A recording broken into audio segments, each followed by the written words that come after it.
Alright, welcome back, friends. Got another special coin roll hunt for you today. So, if you watched the other video, you saw that I have already gone through one of these 2000 Philadelphia Mint Sacagawea rolls. Lovely coin, just beautiful. One of my favorite coins ever, actually. As you know from the last roll, there are very few varieties we're looking for here. So few that I was able to memorize them. So this this roll actually happens to have an obverse and a reverse end, so I can show you what this beautiful coin looks like. I can tell you that this end actually does have some toning. Let me see if I can get it at an angle here. Sometimes toning, as I mentioned before, is very hard to see until you actually get it out of the wrapper. But this definitely has some toning, enough so that I'm actually suspecting, I think the Mint uses wrappers that they know can include a dose of toning over the years. Toning, as far as we know, pretty much comes from sulfur content. Sulfur in the air, sulfur in the wrappers, sulfur getting on the surface of the coin, and over the years changing the colors, the patina. This one is getting a little bit of purple, a little bit of greenish and pink. Anyway, we're going to open another one of these rolls. Let me talk about why this is so incredible and so rare. So if you wanted to buy one of these rolls right now, 2000 Philadelphia Mint Sacagawea, it would cost you probably close to $100 a roll. After I open this one, I'm going to have 4 more left. Pretty grateful and lucky about that. The other one I opened went pretty well. Let me show you some of the results there. So in the last video I spent some time talking about the varieties that we're looking for when we search the first year Sacagawea dollars. What's really cool about this year in particular is not a lot of varieties, but some very valuable coins are available in this year if you can find them. So the most famous one is this Mule. I'm going to show you.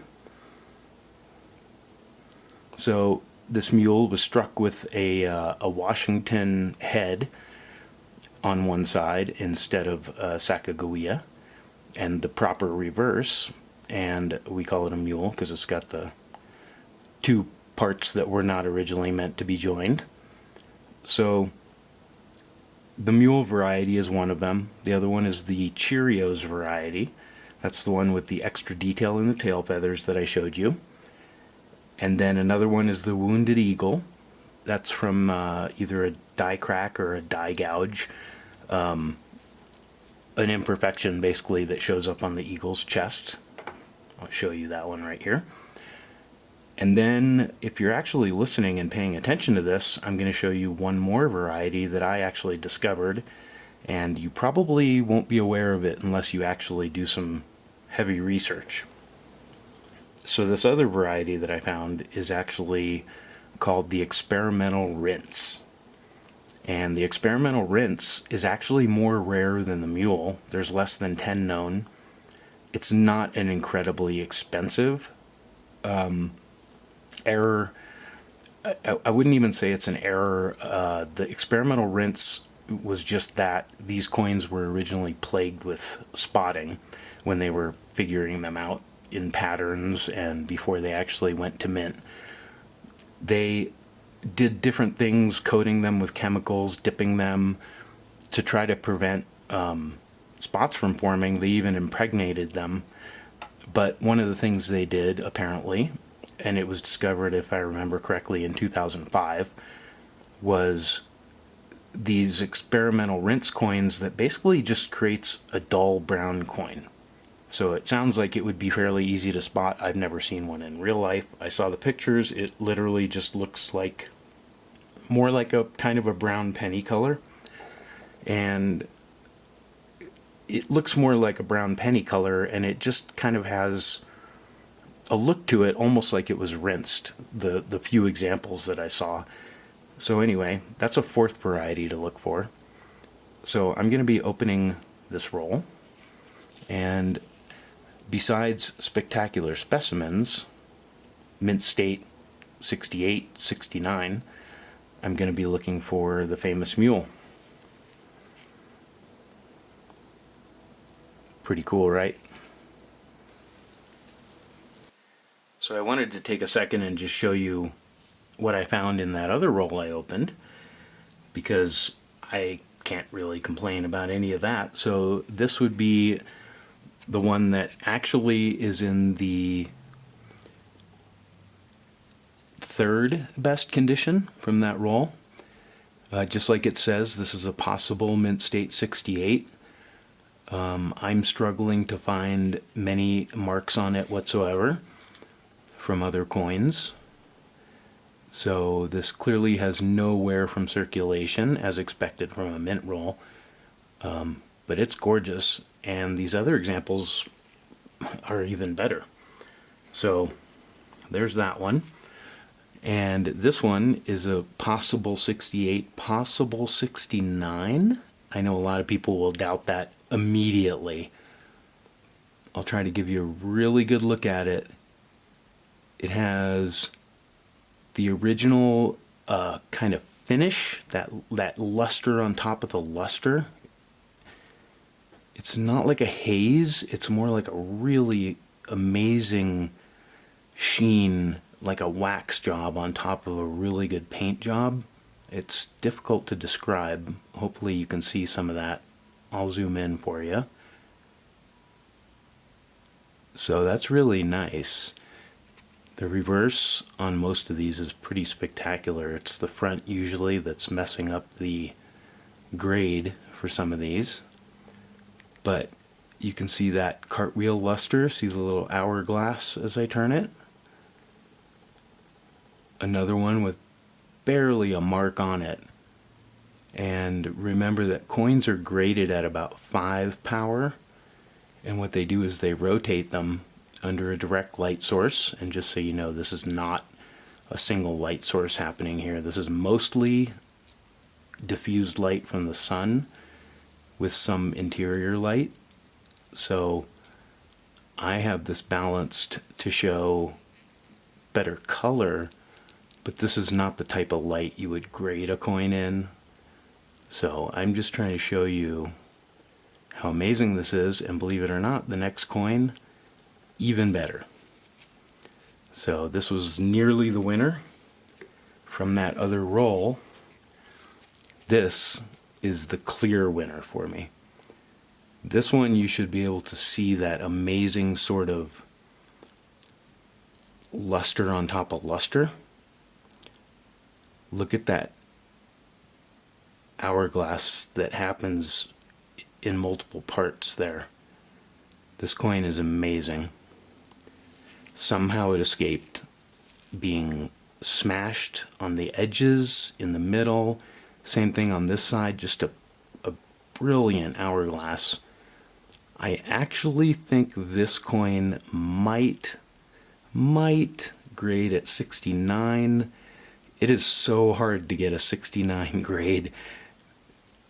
This I'm almost sure will get a 68. I'll be ecstatic if it gets a 69. Like I said, I'm a pretty conservative grader, but look at this coin.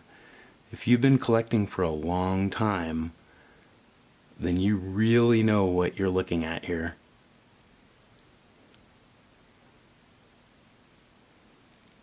So let's get on to searching that roll. Find a few more of these, and maybe a mule or two. A couple $200,000 coins would be just fine with me. Real quick, I'm going to show you these toned coins, simply because toning is unusual in coins that aren't that old, because toning takes a long time. When we call it natural toning, it's happening from both the atmosphere and whatever is holding the coin. Most likely those mint wrappers, as I know for sure, have a little sulfur in them, so they're creating some toning. So it's tough to show toning sometimes, and like I said, this is not exactly proper light for this, but this one has what we really like to see in a toned coin, and it's got what we call a bullseye toning.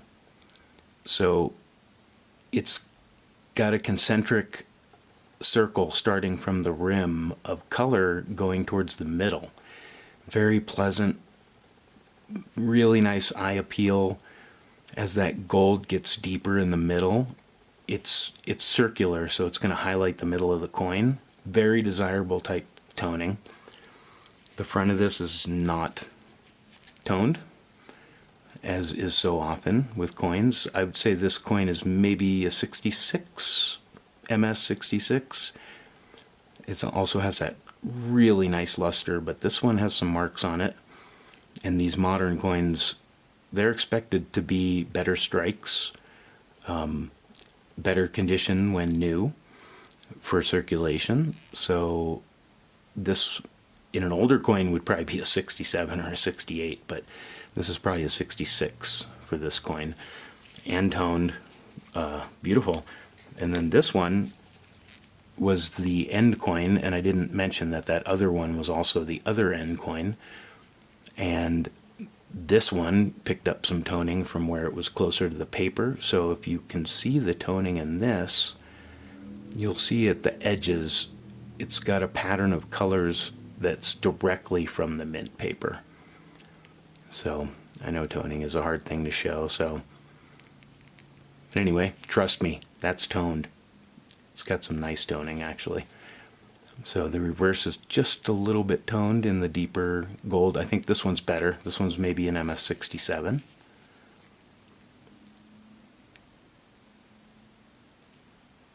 So you can see these are all just gorgeous coins. This coin unfortunately has a little dark spot right there, a little speck of something.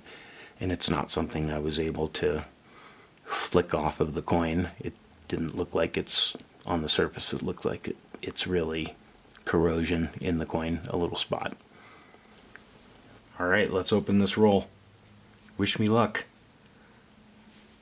If I find what I'm looking for, it's not quite like winning lotto, but would certainly make a dent in my nest egg. So, nope, this end is just a little bit opened. So I like to show everyone what a real modern machine crimp looks like before I open it. I may as well do that. I would like everyone to understand that when you get a mint roll, both sides should be equally crimped and tight. There should be a little bit of angledness to the paper because the crimping machine spins just about maybe a half twist or so. It's quick, and it actually is calibrated to not touch the coin, so sometimes there's a little bit of paper sticking out, but it's tight. It's tight all the way across. I can't even get this into there. So this is what a mint roll should look like.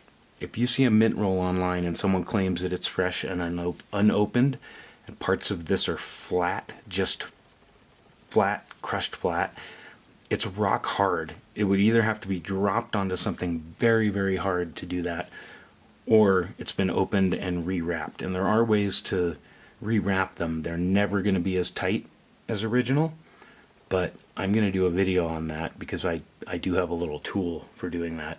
But it's not to trick people. I think it cost me $2 or something at one point. I will do a demonstration with it.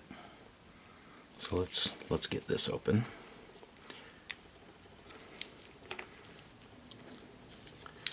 What I like to do is get both ends open, protect the other end so nothing falls out if that's what's going to happen.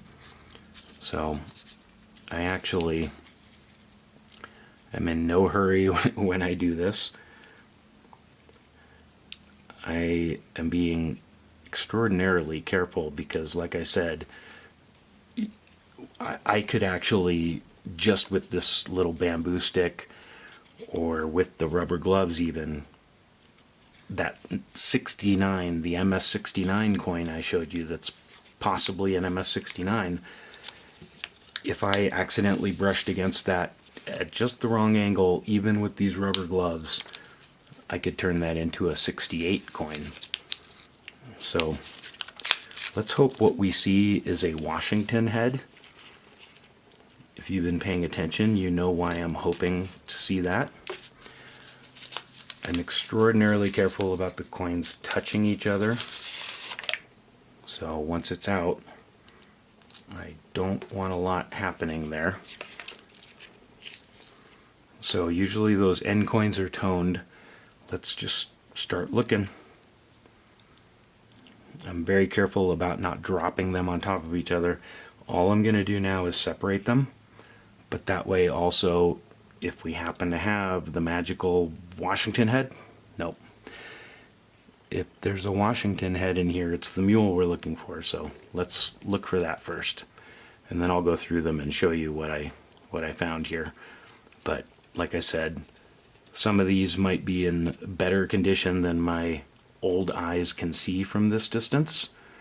So I don't want to accidentally damage anything from here. So I'm not going to spend too much time looking at them. I'm just looking to see, because we're all going to freak out if I flip one over and it's the $150,000 coin. So, like I said, trying not to slide them against each other. Some people might think I'm being crazy, overly, extraordinarily careful. Yes, I am. Because if you really know, like I said, you can actually damage one of these coins. No ifs and buts about it.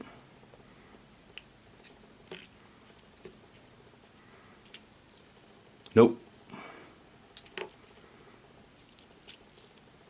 Nope. I'm still excited though. I feel like a kid every time I open a roll, because I'm that positive this is the last one. Hope for the $150,000 mule. It looks correct on the back. Oh, beautiful coin. I see a couple little nicks right there. So now that I have them all fairly safe, I'm going to take a close look. This was the end coin, I believe. And it's got some, ooh, very nice circular toning. Very nice. I like this.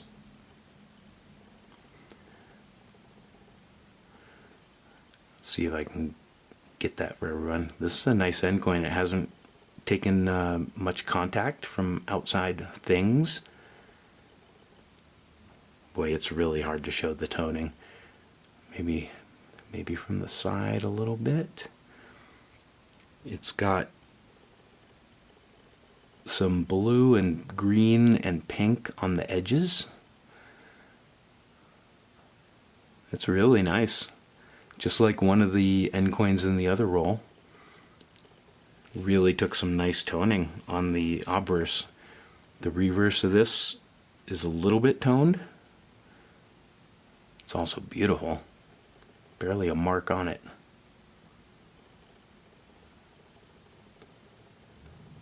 See that sort of luster on top of the luster? Boy, these are making my hand shake. These are so nice. I really get lost in these coins. I could just look at each one of them for too long, honestly. But if I can find another 68, possible 69, that one's going to go for grading too. And if you all look at the link that I post at the bottom of this, you can go look and see what an MS69 of one of these is worth, graded by PCGS. Might blow your mind a little bit. Alright, so I've gone through them all for you. And just real briefly, let me show you what I found. So this was that N coin with the toning. Maybe the light now is a little bit better to see that toning. Unfortunately, it wasn't one of the highest graded ones I found, but it's pretty. There you can see the toning a bit there, I believe. See, it's nice and concentric from the edges. It's really nice. So I would put this at around an MS66 for this coin in particular. It's pretty good. But let me show you what I found in general. The other N coin was a little bit toned on the back too, but it was actually even in worse condition. The back has some nice pleasing toning. It's just a little bit of a darker gold. Has a little bit of blueness, a little bit of pink in there. The back is pretty nice, but the front is also not one of the highest grades. You can see a little bit of pitting, definitely some contact marks from other coins. Nice though. I'm going to put most of these in holders. So that was the other N coin. So the way I would grade what I found here is essentially this is the low MS. This is maybe the MS65. These really had two of them. You can see the little black stains on there. The surface is pretty nice. It's got some nicks and scratches, but it's also got this like that black pitting that sort of plagued these coins. Back is pretty nice too. I mean, at first glance, these all look beautiful because they are completely uncirculated.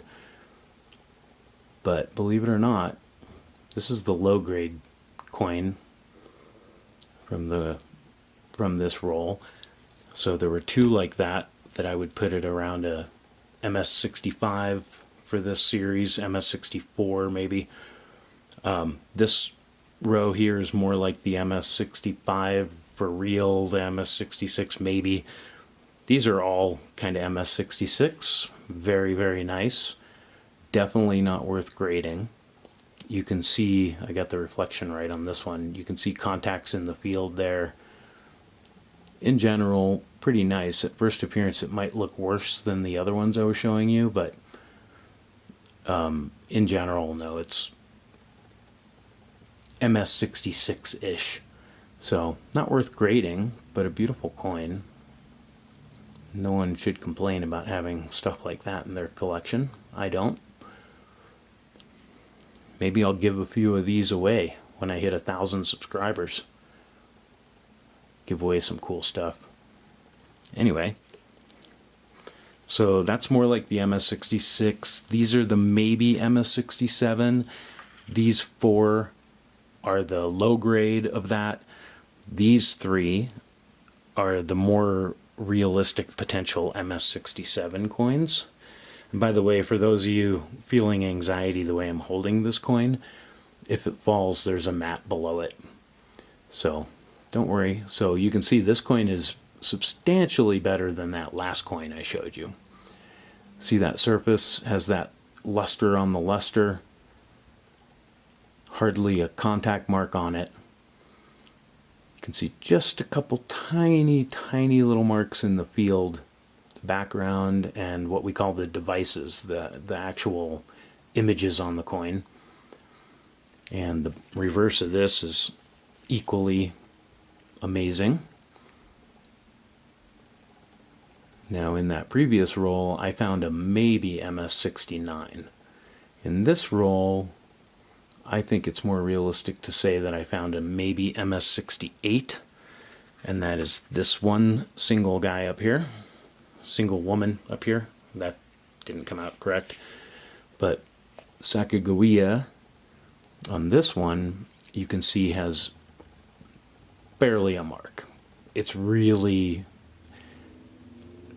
just almost untouched. The background is not mirror-like because that doesn't happen much in this coin, but you can see that spectacular cartwheel luster. There's a couple tiny, tiny little marks on her face. And remember, you're really seeing this at more magnification than when it's graded, but that's why we rotate coins, because some things just pop out at you. There's almost nothing on this coin at any angle. You can see right there above the wing. Some of that might be from the die. A little bit of it is contact mark, bagging mark we call it. Usually a tiny, tiny bit on the reverse doesn't hurt the grade quite as much as a tiny, tiny bit on the obverse. But overall, it's still the total amount of nicks and dings that the coin has that determines the grade, mostly. There are some nuances, of course. So I hope you're enjoying that, but this was the best coin in this roll.